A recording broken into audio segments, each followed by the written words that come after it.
still believe it. For all of you who may be looking at jumping off this bandwagon, I'll give you this right now. There's only been 2 other teams in the history of this sport that scored 25-plus points a game. Number one rushing offense, number 1 scoring defense. That was the 85 Bears and the 72 Dolphins. Both won Super Bowls. Right now, the Ravens are that team. 25-plus points a game, number 1 rushing, 154 yards a game, 155 yards a game. Scoring defense, only giving up 15 points a game. Now it comes down to, because Key, we were talking about this before, this is tried and true. If you can run the ball, and play great defense, you win Super Bowls. This tried and true. They've added, that's why they've added the Lamar Jackson factor, and now Lamar Jackson's sitting in the pocket and throwing the ball the way he is, and then run the way it's just what it is. I still believe that this, right now, in the Ravens. But this game tonight, folks, we got such a great weekend of football. It starts with this game tonight. It ends Monday night with a repeat. This can easily be the AFC Championship game. Monday Monday is a repeat of last year's Super Bowl. We got a great week. This game tonight for the Baltimore Ravens is going to be a tough game because this is a must-win for the Cincinnati Bengals. They can't lose another division game. And they got to show up and play. And that thing that Lamar Jackson's so mad about, that deep ball that you saw him miss Zayon. Yeah, we have it. The other dude don't miss that. The other dude don't miss that. That's what he does great. So this stuff comes back to bite you in this sense. And Skipper Key, I'm going to tell you something. Lamar with such a strong arm, sometimes it's harder to teach a guy with a strong arm like that how to throw a great deep ball, because it's not about strength. It's about touch. It's about touch. They line Zay up inside to give him all of that room outside for error. Lamar can just toss that ball up in the air, put air up under it, and let him find the ball. You saw it last weekend when Purdy just tossed the ball up in the air and let Kittle find the ball. He didn't try to throw it direct. He just tossed it perfectly up in the air. He took a shot in the mouth. Right. And that's on a blitz. Key was going to talk about that. I want to break that play down. Show that play again. Because he was talking about, talking about, Key, how Zay kept his head up. He looked up too long. When you look at it, he has the room for error. Even though it's a flat ball, now drop your head, dig. That ball falls 2 yards in front of him. You just drop your head and he digs because he has that third gear that a lot of receivers don't have. If you just do that, he'll catch up to the ball. It may fall off his fingertips, but it won't look as egregious as it does on film right now. It really looks like a real overthrow, but it's really not. And he's right. But let me go just a little deeper on breaking that, on coaching point. Zay also, what are you looking up for early for? You know that ball. It's not a blitz. No. So he's going to throw that ball to you near the 5-yard line anyway, since it's not a blitz. Stop running with you looking up. Just run, dig, and look up late. Then you should make that play. Now, if it was a blitz, you gotta look then early. You got to look up early because he's tossing the ball up in the air. You see what I mean? So those are coaching points that they can use to make to be better, but they got to be better tonight because Joe Burrow coming. Quick point of order. If they connect on that deep throw, it's 24-6 Baltimore at Baltimore. And I'm pretty sure. I'm pretty sure they can hang on to that lead. But they came away with 0 points on that possession with a blocked field goal. And that's what Lamar was talking about. And so remember, guys, they had 14-point leads and lost all 4. And look, I'm not worried about Baltimore in this situation, about what has happened over the last several games, because they need to fix their fourth quarter offense and defense, which means stop surrendering leads. Because you're going into the game in the fourth quarters with lead. You're fine. But for whatever reason, and it's gone all the way back to last year, that they continue to do this.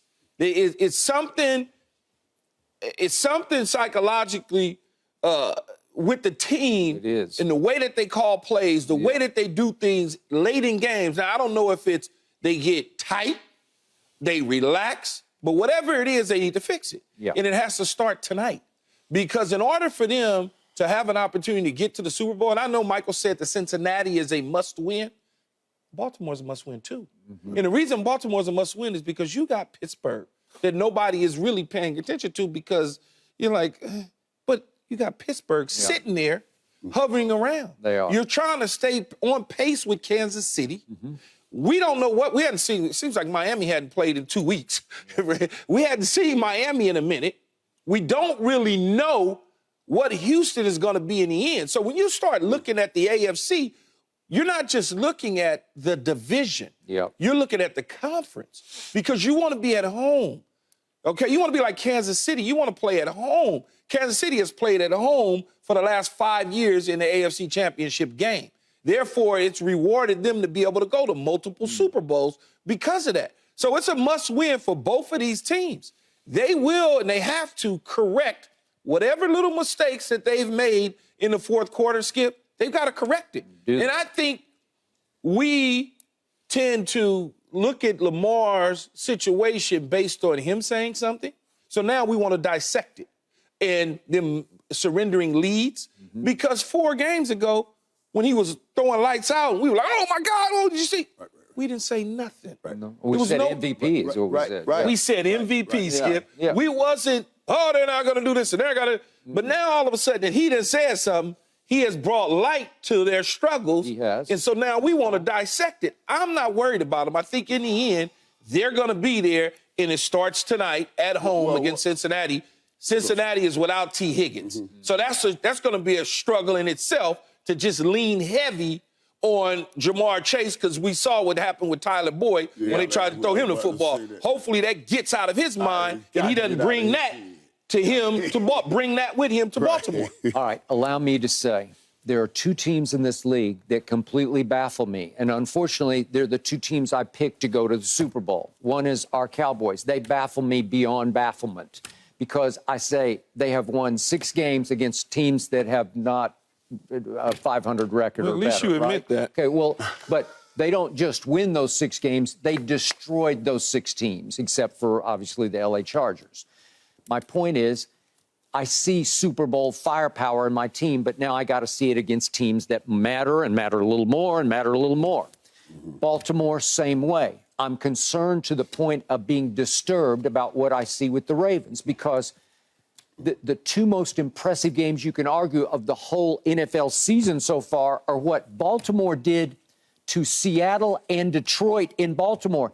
They absolutely annihilated and humiliated 2 very good NFC teams to the point that I said, that's it, Baltimore is the team. They are easily the best team in the NFL. And then all of a sudden, that happened against Cleveland.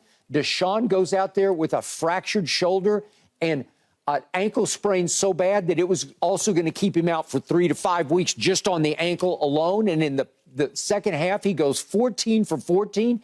He goes 7 of 7 for 88 yards in the fourth quarter with a bum shoulder and a bum ankle. That just and way to go. Congratulations to Lamar, except for what happened to him after the game. But my point is, how did you let that happen? 4 14-point leads. You kept just up-chucking and up-chucking all over your own field. And then I look back at the game at Pittsburgh, and they dropped pass after pass after pass, but you blew a lead in the fourth quarter. And I look back at the Indy game at home. It's Indianapolis. They're pretty good, but they have no business going in there and coming back on you in the fourth quarter at home. Some of it's on Lamar. I'm the biggest Lamar believer because he is a gamer and a baller of the highest order. And he did win an MVP in this league as a flat-out dart thrower who can also run you ragged. And he is the guts and the driving force of this team, and it is on him to say, that's enough. Tonight at home, it stops here. I'm with you. This is a Baltimore game. Again, I'm a Joe Burrow fan, but it's a Baltimore game. It's just a Baltimore game. This is the one where the Ravens say, we are the Ravens, play like a Raven. But here's what's got to happen. Now, Baltimore's already beaten this team earlier this year. Early in the year. We're looking at a sweeping. Man, only because I vacillated on this a couple of times, only because of what happened just a couple of days ago, Sunday, to both of these teams. Right. So now the desperation, if both of those teams had won, man, I I had Baltimore all the way. You know what I mean? Because they'll come in a different place. Sure. And Lamar has had great success against Cincinnati. Yes. But with the way that game went, in the end, losing that game, you just talked about it, Skip. Why are we throwing the ball? You're number one rushing. There's a reason that stat I gave you to start this off is what I call transferable truths. It transfers from one year to another, from the existence of NFL to the demise of the NFL. When you can rush the football and stop people from scoring, you win. Now, great teams finish rushing the football. I know Tom Monken, you knew you're trying to get a job. I know you won't get a job. But get your Super Bowl right now, finishing these games, running the football, and put your team. Yeah, and you know, when you become pass happy and your quarterback has been throwing the football extremely well, you get caught up in that. That's, to me, that's not really the Ravens' problem in closing games. I said it earlier. You got to fix some things on the offensive side. Yeah. But think about this for a minute, Skip. Defensively, they're good defense. But who's their closer on defense? Okay? You say, well, what do you mean by that?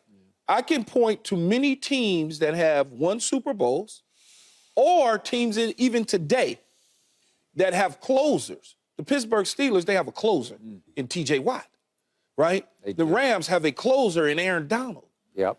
We're still waiting on the Cowboys closer, but I think they got one in Michael Parsons. I think they do. But, Michael, Go ahead. all I said is we're waiting. I said I think they got one. Bosa, now they got one again with Chase Young. So when you go around the league, closer at these positions. Baltimore is a good unit, but they don't have a closer. Remember, when they were winning those Super Bowls, they had a closer in Ray Lewis. I'd say. Right? Yeah. And Ed Reed, Marlon Humphreys is there, but he's not Marlon Humphreys of 4 years ago. By the way, he's doubtful tonight, just for the record. And he's doubtful. And by the way, Lamar's left tackle, Stanley, is doubtful. I think he's out already tonight. So when you look at their defense, they've got to find somebody that can go get the quarterback on the ground you're right. in those moments, in those times. Yeah. I mean, that's just, y'all had a closer. Y'all had Charles Haley. It was a closer. That's going to make plays. But going to make them plays. But I was also talking about closing on the offense. Your rush game as a whole is a closer. Yes. And you have to use that to close. That's how we close. That's how we would close the game. And you demoralize. All-time greatest running backs. You demoralize. See, when you close or wait on a defense to close, you're leaving a team alive. But when I close smash mouth football, which is my base in the first place, I'm back to the base. I'm demoralizing a team. I'm taking all of that comeback up out of them and putting it out of them. That's what I'm saying. Close with your closer. If you don't have one on defense, you got one. Are you ready to close yet? Because are you ready to close? Because you preaching to me, brother. Yeah, I love that. By the way, last night the Lakers got closed by De'Aaron Fox again. So now we ask the key question of the night and the morning. Should the Lakers trade AD before this year's deadline? Here we go. Thanks for watching, Undisputed fans. Do you want more highlights from the show? Make sure to click that subscribe button for all the exclusive content from Undisputed.